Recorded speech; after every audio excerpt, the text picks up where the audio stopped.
Let's eat! Ang sarap ng aming ulam. Okay. Talong, lalagyan natin ng alamang at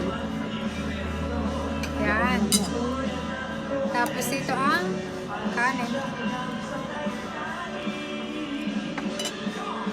Sarap. Tayo kumain, hindi ko natakang tubig. Napakataka natin ang tubig. Kanina ito, puno lang ngayon nandito na. Napakataka ng tubig.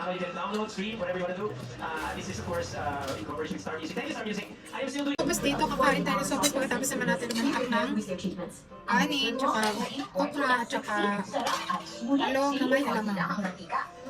May sopas din yung ating kakainin. Napakasarap. Di ba walang kubusugan?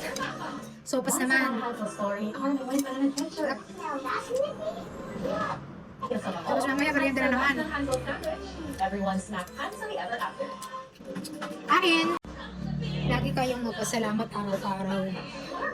Hanggat may magulang po sa inyong nag-aasikaso. Kasi napakahirap ngayon pag wala talaga magulang para talaga napupula ng isang paa.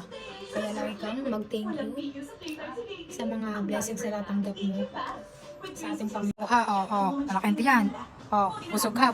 Baka mamaya machismis na naman ha. Ay tunay ka nga naman. Bye-bye!